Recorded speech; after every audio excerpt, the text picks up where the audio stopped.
Hello, everyone. Thank you all for joining us today for this exciting conversation that's long overdue, in my opinion. I'm Marina Fortunato. Thank you for the introduction. I lead business development and marketing at VChain, and I'm a project manager. I'm really excited to talk to you about how we can leverage Web3 for sustainability, and to argue, is Web3 a good and viable, sustainable ally? So today, there's a lot of negativity that dominates the conversation when we're discussing sustainability, and rightfully so. We have the urgent need to act to fight for sustainability, required to mitigate our devastating impacts. Despite the gravity of the situation, we do feel quite distant when it comes to the question of sustainability. We often feel, as individuals, overwhelmed, distant, and it is still quite a divisive question. Today, I hope to offer a glimmer of hope in the conversation and to discuss how Web3 can actually be a salvation and a new tool that we can leverage in our fight for sustainability, and how we can offer a beacon of possibilities in this shared and united fight. Due to its decentralized nature, we're able to have new avenues for collaboration, innovation, and collective action.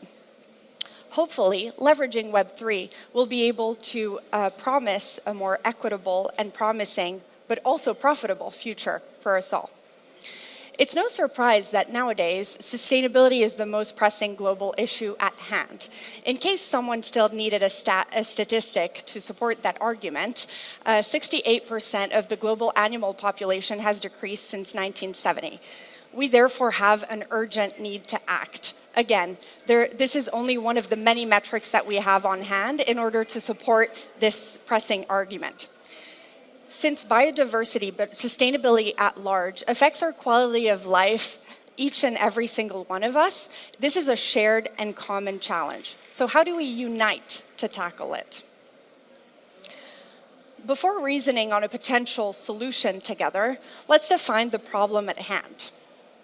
Sustainability is a complex problem to even define. Let's look at one of the many examples of the sustainability definition that we have. This specific definition has been introduced and devised by the Sustainability Accounting Standards Board, and it's only one of the many sustainability definitions that we have available, which is a first element of the complexity that we face. As we can see, sustainability spreads far beyond the environmental factor, which unfortunately still is predominant in the discussions around sustainability, to include also social conditions, labor conditions, business models, and also governance questions. Beyond those macro categories, these are in turn subdivided into micro categories that we also need to take into consideration and therefore analyze when considering our sustainability impact. Emissions, energy management, supply chain management, those are only a few of the multiple and the wide array of issues that we have to consider when making a sustainability analysis and impact, and therefore when we try to find the right technology to fight for sustainability. In a recent study that we've conducted with BCG, we found that these issues not only are complex by definition, but are also common across multiple industries. It's therefore a requirement to collaborate in order to find a solution. Along the value chain, there are many actors involved within the conversation when it comes to sustainability, and each actor along the value chain plays a fundamental role in advancing the sustainability mission. We therefore have, along industry, a common interest to fight sustainability, to devise solutions together to scale our sustainability impact.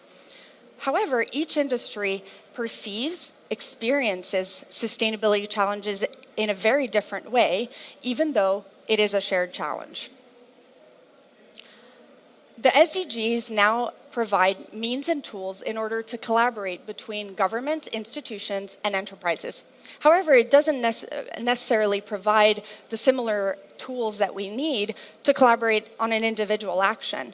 It seems absurd that nowadays, even though it is a shared challenge that all unites each and every single one of us, we still feel distant and like we lack agency within this shared challenge. There's therefore a lack of agency and individual empowerment that's given. Not only are we united in this challenge and do we need to act as individuals in this shared challenge, we also must unite as individuals due to structural changes. The first disruption that we faced in the last couple of years has been a massive transition from linear to circular models in the hopes of tackling sustainability. We see from this graph and also in our daily lives that individuals and institutions are ever more important than ever in closing this value chain, in promoting circularity. For instance, institutions are very important in driving regulation in order to close this supply chain and determine, for example, whether a product or an element needs to be reintroduced within the value chain. Individuals are most often final consumers. And so most of the time they also have the product in their hands and are responsible for reintroducing once again this product into the value chain to promote circularity. This individual involvement is therefore massive and needs to have individual engagement. However, we still are left on the sidelines of the conversations as individuals and consumers. So there's an obvious need to involve individuals beyond institutions within the conversation. The second disruption that we've faced is from sequential to peer-to-peer interactions. We've seen in the previous graph that there was a shift from linear to circular models. However, the interactions were always sequential, going from one actor along the value chain to the next one. Now we're seeing more and more that these interactions are completely are more direct, ever more direct than ever, and they are interconnected among ecosystems. We see that, for example, with social media. Consumers and individuals are able to connect with retailers, producers along the value chain and give immediate feedback, seek information, seek accountability. That is becoming not only the norm, it's becoming the expectation from a consumer and also from an enterprise standpoint. So it's definitely something that we need to consider when we devise future business models and viability of these business models. In this new paradigm, where as a consumer, I am able to interact with every single actor along the value chain, information and value are completely disrupted in how they're being shared. They're not only sequential, but once again, information and value are shared peer-to-peer. In a traditional business model, I'm only able to interact with direct intermediaries, retailer, institutions. Here I am completely interconnected with other actors along the supply chain. So peer-to-peer interactions, once again, can connect people in a whole new way, but also connect us to the product life cycle in a whole new way. The individual is now empowered to drive collective change in an unprecedented way. This shift sets the stage to move away from Web 2 platform, but also community-driven decision-making. We're able, in a decentralized manner, to have a bigger voice. We're able to participate in a fair and equal way in these new peer-to-peer interactions without being driven necessarily by company interests, by institutional interests. It is a more inclusive and empowering solution to interact as a society. Yet, in this new era of interconnectedness that we're seeing, we're missing still a few elements in order to guarantee to capitalize on these new opportunities that can be capitalized on through peer-to-peer interactions. We need a few ingredients to make these opportunities a reality. The first one is trust. In these new peer-to-peer interaction, who am I interacting with? Who's the other stakeholder on the end of the line that I'm exchanging a product with? I need to exchange information in a transparent and secure way. All of these trust gaps represent a cost and therefore are a barrier to adoption. The second missing ingredient is motivation. we need to completely redefine how we look at this challenge and transform the cost into an opportunity. Sustainability and circularity shouldn't be an end goal in itself. This represents a failure of our current system. We need to find a way to actually account for externalities, environmental and social factors, in order to truly represent what value means. In that way, we'll actually be able to not only pursue circularity, but also prosperity, profitability, and it will, for once, become actually interesting for individuals, for companies, for institutions to drive collective change. Transparency and ownership, privacy, all also play a role in reducing that cost and therefore the trust gap. The last ingredient that we're missing is creating and maintaining value. We're missing a way to value externalities. We've spoken about this multiple times in the past, but we've never truly found a way to value externalities. Environmental and social factors are just as valuable as economic ones. Why haven't we found a way to ensure that these are valued in the correct way?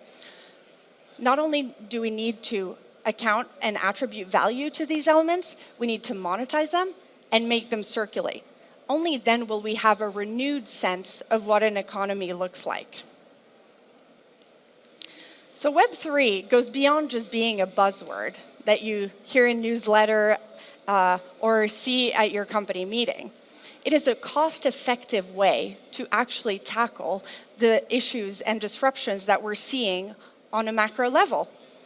It's simply perhaps the best tool that we have at hand to finally act collectively towards a brighter future.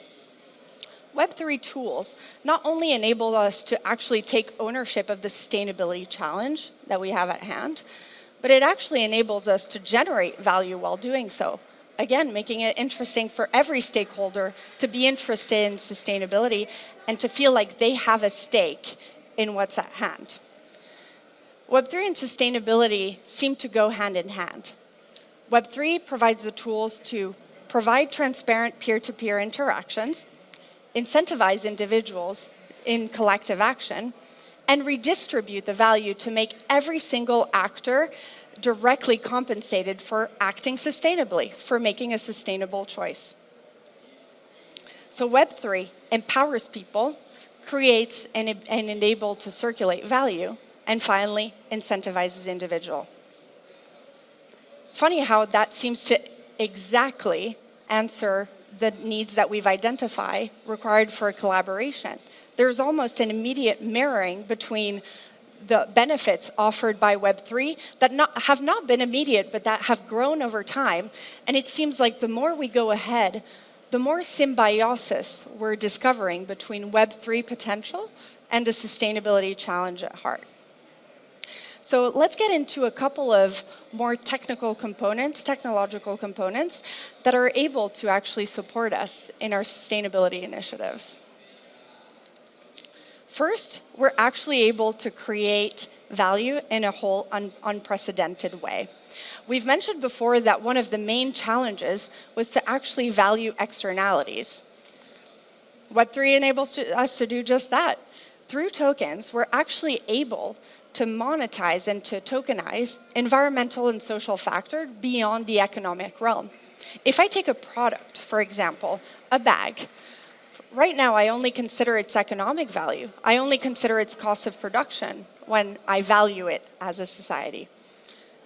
Through tokens, I might be able to actually take into account its real value, taking into account its sustainability impact. For example, along the production process, how much water was consumed producing it? What were the labor conditions utilized during the production process? All of that has value. All of that has impact. So why is that not reflected in the value that we attribute it as a society? Tokens enable us to do just that. Digital product passports enable us to do just that. The second element that can contribute towards sustainability from the Web3 space is trust and authenticity. Digital product passport enable us to register in a secure and immutable way information on blockchain. What that looks like in our example of the bag is that I can create a digital product passport, like the passport that we use to travel internationally, and register all this information through blockchain, so once again, in a secure and an immutable way, and make it available and transparent to all the consumers. I now have a certified log of information regarding the products that I can access as a consumer freely. NFTs and IoTs also play a significant role in providing transparency and trust in this fight for collaboration and sustainability. We finally are fully able and truly able to merge the physical and digital realms. We've talked a little bit about it in the digitalization era. However, this was never truly possible until we've found a way through NFTs and IoT to create a true bridge between a physical item and its digital counterpart. Let's go back a second to the example of a bag. If I'm able to attribute a digital counterpart to my bag, I'm able to secure its full authenticity through the digital identity. This is completely unprecedented in guaranteeing trust and authenticity.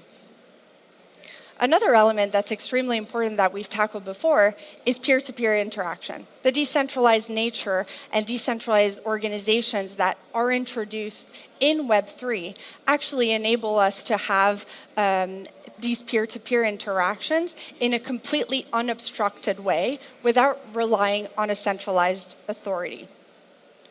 Concretely, that also means that in a decentralized organization, I'm empowering each individual that's part of that organization. And it enables, as we were mentioning before, actual participative decision making. Let's take a step back again at the example of my bag. I've purchased a bag. I'm now a loyal customer. I have access to a wide array of benefits. Why am I just a passive actor? Now I'm able, through Web3, to become an active stakeholder. I'm able to decide, for instance, marketing strategies. I'm able to have a say in that. I'm able to have a say in donation allocation on behalf of the brand itself. Or brand sourcing choices, for example, can be decided by the wider community. It's a whole new opportunity to interact with brands, institutions, companies. So be it. I am rewarded for making sustainable actions. These actions are valued. They have a purpose. So now Web3 enables us to actually capitalize on these actions and make sure that they're being seen and they actually contribute as a whole to our collective potential. Obviously, this does not happen overnight. All of these elements have been in progress, and regardless of how familiar you are with the world of Web3, you must know that Web3 moves at the speed of light. Regardless, this has been quite a journey in order to put all the puzzle pieces together and to understand what truly can be utilized through Web3, how really can we utilize this technology for sustainability. Over the years, we've devised a couple of use cases, proof of concepts, to really understand how this technology, from just being an infrastructure, can actually be jump-started and propelled towards sustainability initiatives. We started, for example, in 2018 with the ReSea project. That was a traceability project. We registered on blockchain all of the ocean plastic collection that the organization collected for greater transparency. In 2018, we explored tokenization case. We worked with BYD. We actually rewarded individuals with sustainable driving behaviors with tokens that they can then spend in a dedicated marketplace. That puts in play tokenization. It puts in place how I can actually make that new value circulate that we were discussing before. In terms of digital product passports, we've created quite a few for different products, such as wine, for example, registering on blockchain a wide array of information regarding the product supply chain, regarding its environmental and social impact, for instance. We've also played around with Phygitals. Phygitals are what we were just discussing, the union between the physical and the digital realm, guaranteeing authenticity. We not only created Phygitals, attributing a digital counterpart to a physical item, to the trophy of the Internazionale Biennale d'Italia, of the ATP Tour, but also for Novak Djokovic's physical racket, auctioning it off for good. So these are a few of the steps we've taken to really study each of the different technological components that we've previously studied before. And the goal here is to understand how can we put all of those pieces together to create a big puzzle and actually involve everyone in the shared fight for sustainability. Gamification is really the turnkey here. Because as you can imagine, and as you've already seen in this presentation, Web3 is not the easiest space to start to understand at first impact. And it's still rather a closed, small circle. So how do we open that up? Because essentially that's the key to how we're going to propel and catalyze significant global impact. It's by involving all of us, Web2 users, and promoting mass adoption. So gamification represents a great accelerator in actually engaging individuals and making this fight for sustainability not a guilt-driven fight, but an engaging, a fun one, a rewarding one. These are a couple of the things that we've been working on. And again, the hope is to create a collective impact for sustainability. Looking ahead, the future is looking bright for us, and I hope that you've acquired a sense of hope throughout this presentation and understood how Web3 is not the final solution, but it might just be the best thing we have at hand to finally propel change towards global impact and actually leveraging this technology to reward each and every one of our single sustainable choices that we have every day in order to create our collective potential. Thank you so much, everyone, for your time. All right.